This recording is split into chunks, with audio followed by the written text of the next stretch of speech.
Hey guys, welcome back to the channel. And for those of you who are new here, my name is Mike, and this is Mike's Philippine Retirement, Life Abroad After 60. Anyway guys, you're coming to the Philippines, thinking of moving here, and before you move here, you need to ask yourself some questions. You're going to come here to the Philippines, and for all that, you need to prepare yourself.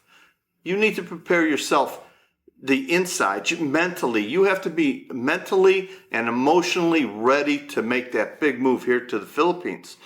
What's going to happen when you get here? Well, we all go through the honeymoon phase. You know, when you arrive to the Philippines and, you know, you meet your girlfriend or you go to a new city, you got that honeymoon phase where you're going to go to beaches and you're going to go to resorts and you're just going to have a great time. New and exciting life, the life of a traveler. You know, a new chapter to your life. And here you are, enjoying everything there is to do here in the Philippines. But after about 3 to 6 months, you're going to end up settling down. And once you decide to settle down, with or without a partner, if you're alone or with somebody, you have a lot of problems you have to address. And some of those problems are really things you have to look inside before you come here. Because once the Philippines doesn't feel like paradise anymore, you know, you're going to be feeling that boredom. You're going to be feeling regret. Some people are going to say, man, what am I doing here? And you have to overcome that regret and keep going forward to make your life here better. You're also going to be frustrated. You know, that frustration tax I talk about, the irritability about things they do here, it's just going to bother you a little bit. And also the loneliness. Loneliness is going to kick in. With or without a partner, you're going to have days of loneliness. There's going to be holidays back home that you're going to miss that they do not celebrate here. There are times your girlfriend or your friend, or you're living by yourself, you want to talk to somebody. You want to talk to somebody about current events, or you want to talk to somebody about your taxes or something. There's no one to talk to. You have to make friends. There's that loneliness factor that comes in here to the Philippines. And the cultural fatigue that you're going to feel when you get here. After that initial honeymoon, it's all cute at first. You know, you order, the girl doesn't understand you, she laughs in her hand, you know, she's really cute, you don't care. But after a while, when you order that burger and you don't want a pickle and onion on it, and it comes with pickle and onion, or you order, you know, a Coke Zero and you get an Orange Crush, you're saying to yourself, my God, can they ever get my order right? Just cultural fatigue will set in, and that honeymoon phase is over. But before you retire into the Philippines, before you come here, you know, you're at retirement age, you have to ask yourself some questions. Why am I coming there? What am I running towards, or what am I running from? Am I thinking this is the cure-all for everything? Will going to the Philippines solve my loneliness problems? Will going to the Philippines solve my money problems? Maybe they will, but maybe they won't. Maybe you're going through a divorce. Maybe you're running from something, you know, that divorce you just went through, or a bad breakup, or, you know, you lost your job early, or you hit early retirement age and you're bored from sitting around the house. Do you think coming here is going to eliminate boredom? Are you frustrated with the U.S.? Are you frustrated with your home country? A lot of guys come here and say, man, I'm never going back there. I'm never going back, because they're so frustrated with their home country. Is that something that's happened to you? Are you running away from your home country, but keeping the comfort of your home country? You're keeping your passport, your Social Security, your bank accounts and such.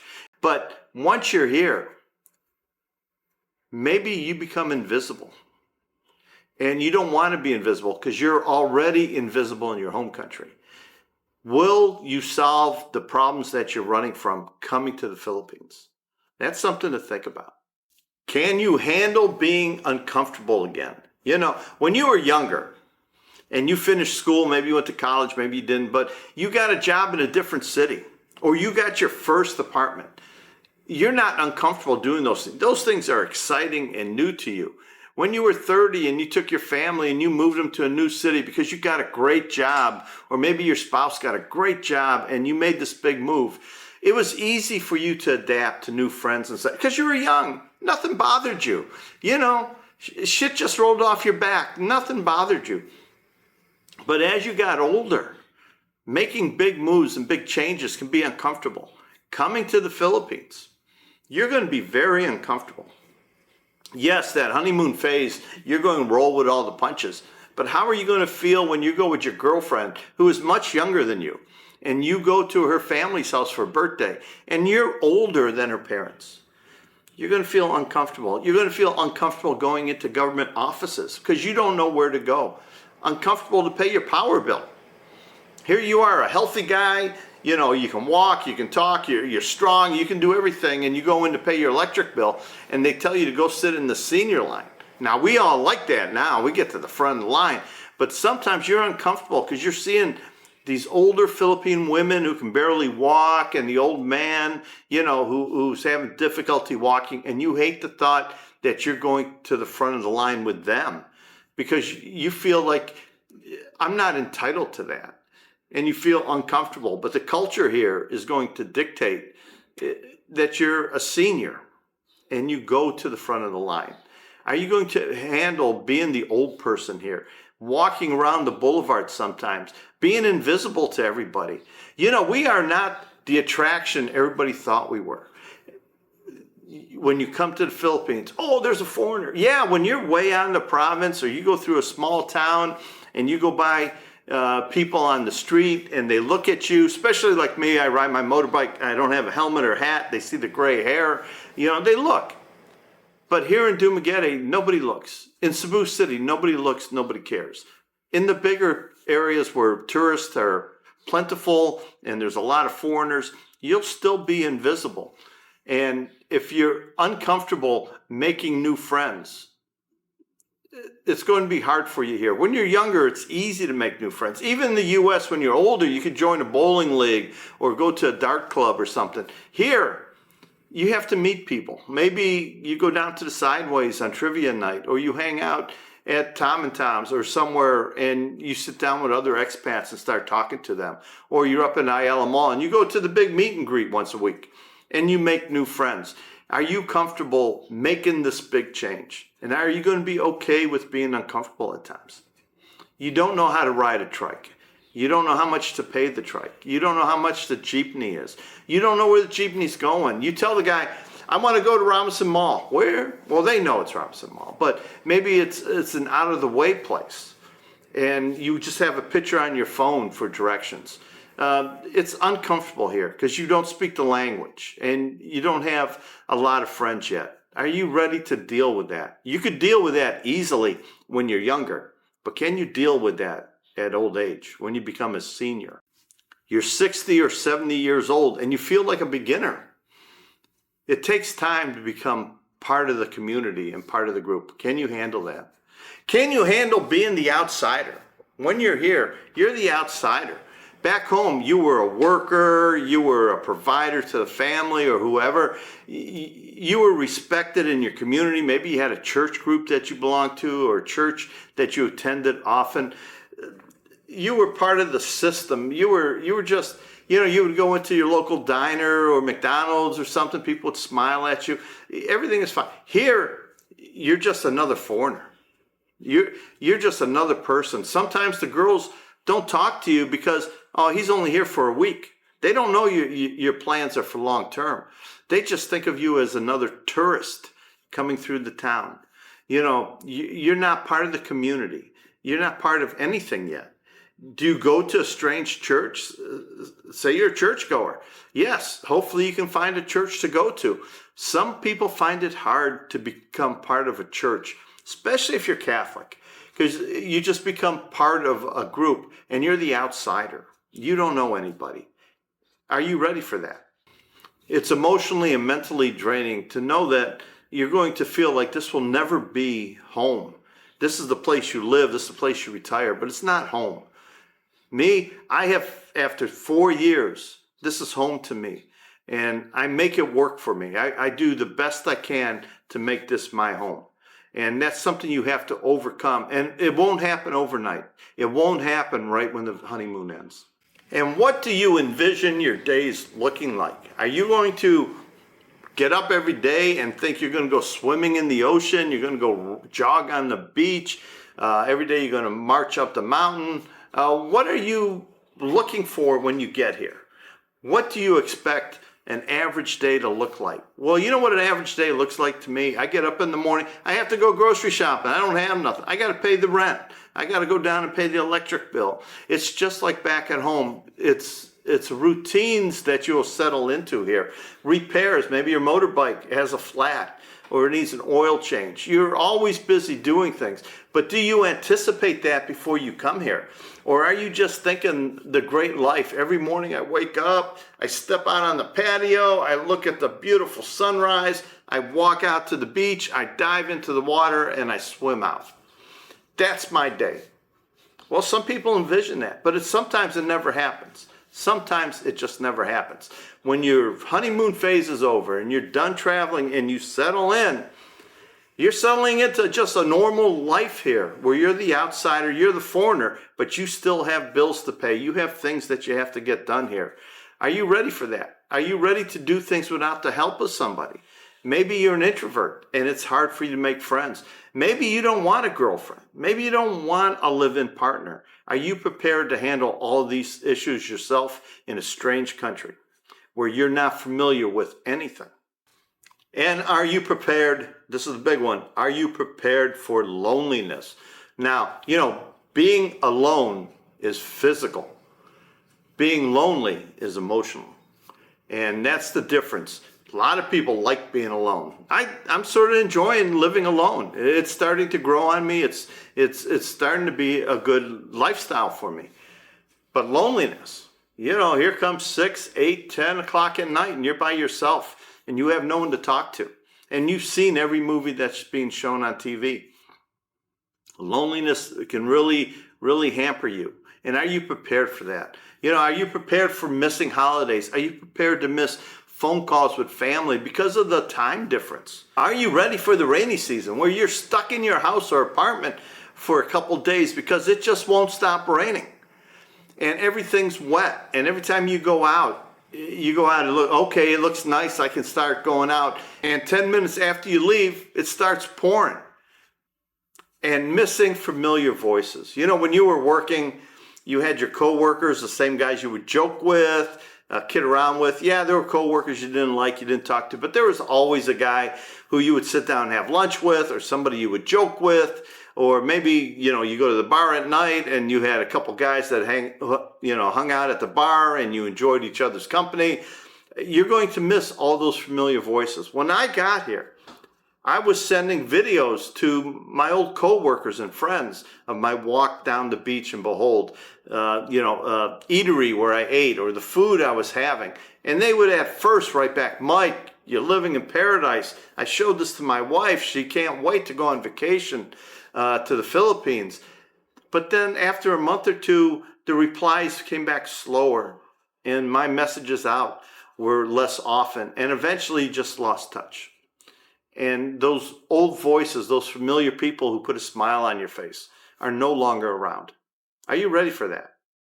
And do you have enough of a financial margin? Do you have enough money in the bank so you have peace of mind? And I'm not going to talk about how much money you have or how much money you should have or what banks you should have or anything. But you want to eliminate that pressure of, if an emergency arises, that you're covered. Now, I'm not talking about catastrophic emergency. Is anybody really ready for that? But are you ready for, I got to get on a plane or I got to go back to the U.S. If something happens back home, do I have the finances that you don't have to worry about it? You should have enough so you don't have that stress from financial decisions you have to make. No matter what your budget is, how little or how great, it's something you have to deal with. And you want to just make sure you have enough money saved that you can avoid that stress about not having enough money. Somebody was telling me about a guy here in the Philippines who, when asked, how much money you have in your savings account? And he said $25. Oh my God, $25. Man, you're not prepared for nothing, my friend, nothing. Financial stress emphasizes emotional stress. The more financial stress you have, the more emotional stress you will have. Am I ready to leave my old life behind? Are you ready to miss your friends aging? Every day I see somebody has passed, either I knew them through them being famous, you know, a television star, a movie star, or a sports athlete, and they pass. And I go, oh my God, he died? And I'm older than them, or they were somebody I looked up to, or friends. You know, your friends start aging and things happen. Are you ready to miss family milestones? Kids graduating, people getting new jobs, weddings. Are you ready to miss and be absent from all these things that happen in the U.S. that you used to be part of? And maybe you weren't part of it. You know, some of us were estranged from our family, so we're not really going to miss that. But there are things we're going to miss when you're over here. Are you ready for that? There are couples that are here, and the Filipina who has lived in the U.S. with her husband for 25 years before they moved here. They have kids, and they have grandkids, and they're building a great life here. They build a house, and they're doing everything right, and they're having a great life here. All of a sudden, she says, I really miss my grandkids. I miss watching them grow up. I want to go back because I don't want to miss out on seeing my family grow and develop. Are you ready for that?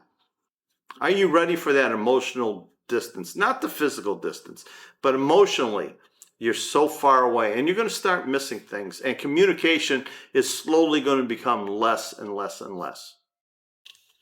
Moving overseas is not about money. I know a lot of guys are going to say, I'm going to save a ton of money, but it's about your identity. What kind of person you're going to be when you get here? Are you emotionally ready to change? You know, were you a bad person in your home country? When you come here, you want to become a good person. Do you have charity in your heart? Are you going to be helping the community? You don't have to, but you have to determine what kind of life you want. And when you get here, can you achieve that life?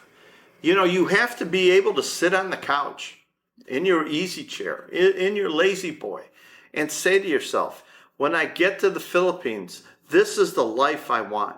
And if it's an active life, you know, of swimming and jogging and traveling, are you ready for that? Are you financially and emotionally and physically ready for that kind of life? Is it a life of solitude? A lot of people come here and they just want to be left alone. You know, they just want a quiet life. They want to live somewhere. They want to go shopping when they need stuff. They want to get on their bike or their car and they want to go explore by themselves. They don't want to tow along a bunch of people. They just want to go by themselves. And when they get to their destinations, they're not there with video cameras and all this, recording all this. They're living for memories. You know, they're trying to enjoy what's left of their life and a memory. And they know what that memory is. I've driven many places where I've stopped and I looked over the vista and I said, man, this is so beautiful. I wish everybody could see this. But that's my memory. These are things I want to cherish. What do you want to do? Are you the playboy? Are you the guy who wants to hang around the action? Are you the guy who wants to walk around with an entourage of 7 or 8 people so when you go somewhere you feel important? Is this someone you want to be? Or do you want to be that guy who is living a normal life, respectful to the community and the people around him? I think that's the type of life you should be trying to live. A life where you're respected, and respect is earned. When you get here, the funny thing about the Philippines is they give you that respect right off the plane. It's up to you to lose it, and you can lose respect quickly. You know, it takes, back home, it took years and years to gain some people's respect, some people's trust, but you can lose that trust and respect quickly, in an instant, and that can happen here in the Philippines. You have to be careful. Choose the life you want. Come here and enjoy your life. And I hope you make the right choice. But remember, it's all about here. Is this what you really want? And if you're in doubt, if you're not sure, dude, boots on the ground. Now, we'll get into more videos about the financial responsibilities of coming here, how much money you should have, in my opinion, how much money you should have saved. We'll get into healthcare and all these other things in other videos. But are you mentally ready? And the one question I'm going to ask, and this is a whole new video coming up, is are you prepared to die here? Until the next video, guys. Thanks for watching.